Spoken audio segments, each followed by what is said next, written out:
La perfection ici-bas n'existe pas. On peut, avec beaucoup de patience, approcher à une certaine perfection. Mais il faut se battre pour extraire cette pépite liée à la légende du Graal. La perfection absolue. Mais on ne peut pas l'atteindre complètement. Personne à chaque instant et devenir ainsi un ardent chevalier combattant l'irascible pour le bien, mais combien de culbutes liés à des terribles épreuves auparavant, insurmontables mais avides de les surmonter, une par une, avec une énergie sans pareille. Les grands édifices à vaincre sont l'orgueil, la vanité, le manque de courage, le désespoir de ne pas y arriver. Le manque de patience et d'un caractère désabusé. Par l'indifférence de l'entourage direct qui ne dégage pas un égrégore positif d'une éventuelle réussite. Étalant une passivité morbide. La vie sur Terre, ce n'est pas une rigolade, mais un combat féroce à tous les égards et à chaque instant, et un moment d'inattention, une perte de volonté. Se croyant invulnérable, qui annonce le déclin. Tout s'enchaîne dans la défaite du chevalier, qui en fait n'a pas été vaincu, que le monde invisible n'a pu lui donner une énergie, le novice n'a pas pu éviter les appétits matériels de ce bas monde par les tentations. Avec les moyens matériels que nous avons dans le monde moderne, la nourriture de la planète Terre en engrais naturels devrait suffire grandement. Autrefois, l'Afrique, qui est incontestablement un continent avec ses millions, tout confondus, des gros mammifères vivant dans sa terre natale, c'est-à-dire l'éléphant, les rhinocéros, hippopotames et girafes, à savoir que 10 éléphants produisent en 24 heures une tonne de déchets solides et 2 tonnes de déchets liquides. Les urines et tout ce qui s'ensuit. Le nombre d'éléphants abattus chaque année, il y a une quarantaine d'années, se compte d'un nombre par milliers, uniquement pour les colonies anglaises. Or, on s'est partagé la moitié de l'Afrique avec les colonies anglaises et françaises. Mais uniquement que les colonies anglaises, la perte des éléphants se résulte à plusieurs milliers chaque année pour le commerce de l'ivoire. Ce génocide contre la nature, personne n'en parle pratiquement pas, et pourtant bien réel. Le nombre dans sa totalité est loin d'être fiable. L'Afrique est un authentique, gigantesque arche de Noé dans le passé. Hélas, ce n'est plus le cas de nos jours. Parce que les espèces s'éteignent les unes après les autres. Une éradication définitive, pas seulement la faune, mais plus gravement la flore des 5 continents. Et plus grave, la flore des 5 continents. Ces monuments réels qui sont en danger, tels que les séquoias, les baobabs et d'autres essences précieuses pour la santé humaine. Inestimable, mais un scandale de la folie des hommes. guettent le pôle Nord et le pôle Sud.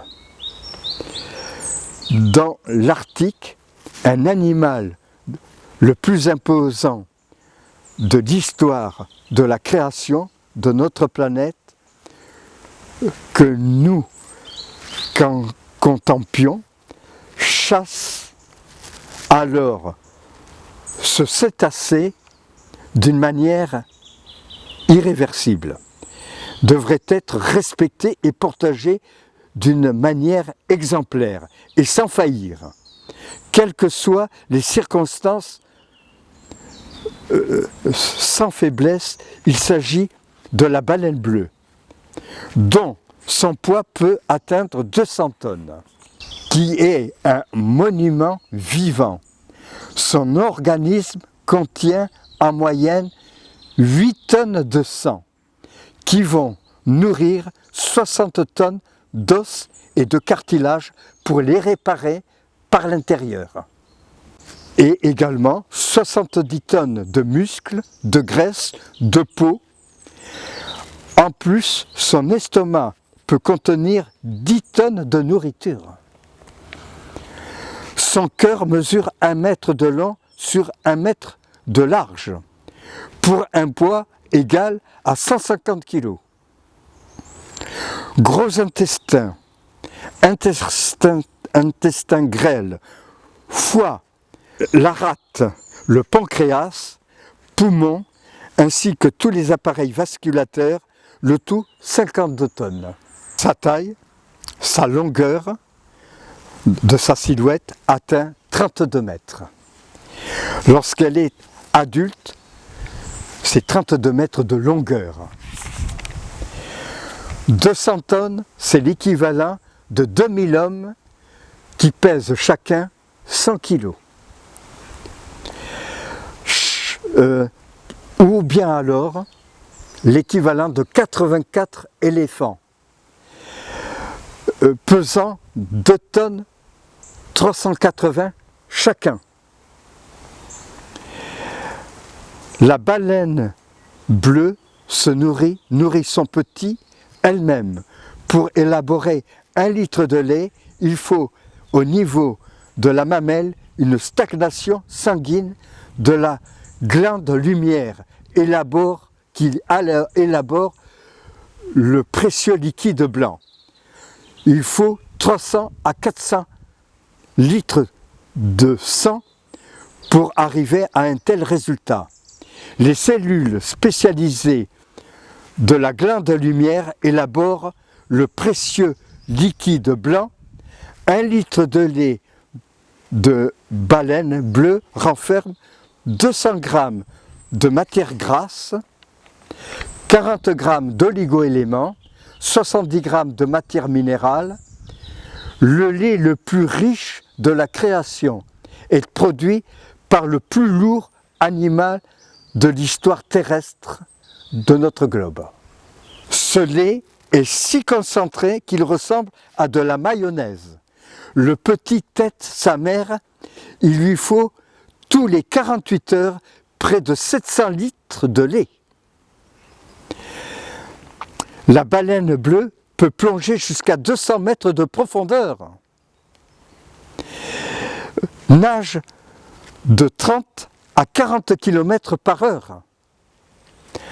En 1 heure.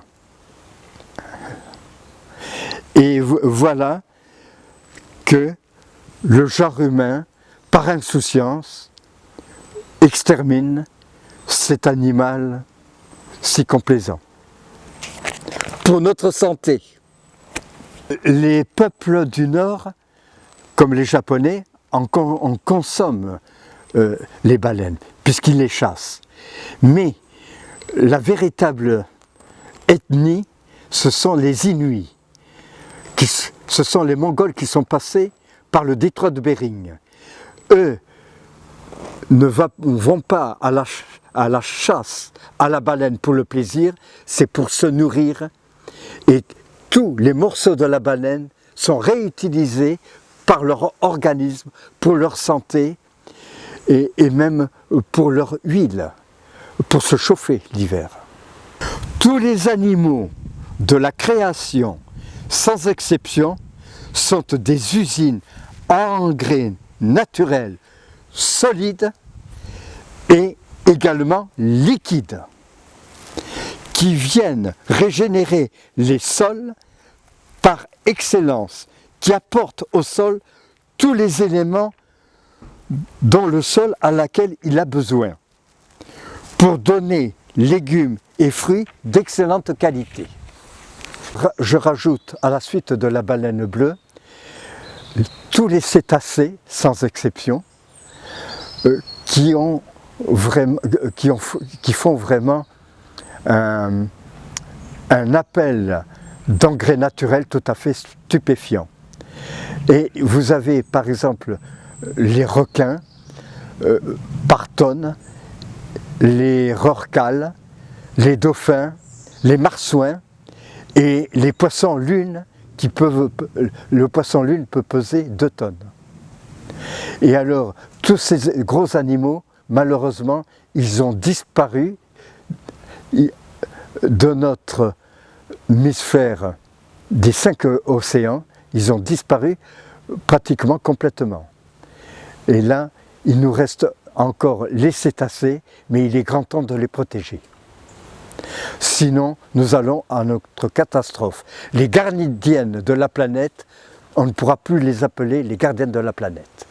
Parce que ces engrais naturels que les cétacés rejettent et les gros poissons jadis qui rejetaient, c'était, disons,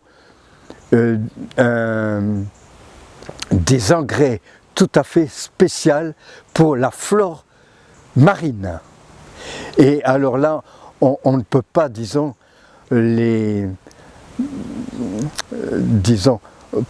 prendre ces choses-là à la légère. Il faut les protéger ou disparaître pour nous. Parce que ces engrais pour la flore sauvage marine des océans, on ne peut pas les contourner. C'est ça ou disparaître. Si on compte, comme j'ai dit, que l'Afrique c'était l'arche de Noé des temps modernes, parce que l'Afrique c'est un continent de 34 millions de kilomètres carrés, il faut rajouter tous les bovidés, les équidés, par million, et c'est vraiment une récréation lorsque l'on voit défiler tous ces animaux en bandes serrées. Et il y a également les oiseaux de proie qui laissent justement leurs dévolus sur les grands espaces naturels de l'Afrique. Voilà. Et alors, en plus de ça, c'est tellement équilibré que les légumes, les fruits poussent d'une manière extraordinaire. En très peu de temps, on avait les légumes et les fruits à portée. Voilà. Mais avec la modification du climat, la modification des apports d'engrais qui ne sont plus les mêmes que d'antan, ça devient de plus en plus difficile. C'est devenu une chose qui devient déplorable à l'heure actuelle par la déforestation et les exterminations des animaux sauvages. Voilà. Alors, avec ces engrais naturels que j'ai cités, pas besoin de faire des engrais du commerce, qui brûlent la terre et qui donnent vraiment des effets secondaires à l'organisme pour les gens qui consomment ces aliments poussés chimiquement. Voilà. Les effets secondaires, ils sont là. Et il y aura de plus en plus de maladies en renfort. Voilà. Et que tous les laboratoires qui vont s'acharner pour guérir nos maux deviendront de plus en plus impuissants. Ces engrais naturels mélangés à l'humus du règne végétal et également les coquillages marins broyés pour que la terre devienne encore beaucoup plus solide. Vraiment tout à fait remarquable. J'ai une anecdote à dire que pendant les fêtes de Noël, il y a eu une administration pour que les animaux deviennent plus solides, qu'il n'y ait pas d'épidémie. Ils avaient l'habitude de broyer tous ces coquillages pour en faire des pains et des gâteaux pour les animaux. Et les animaux le mangeaient avec avidité. Et il y a toujours eu un regard de vitalité vis-à-vis des animaux.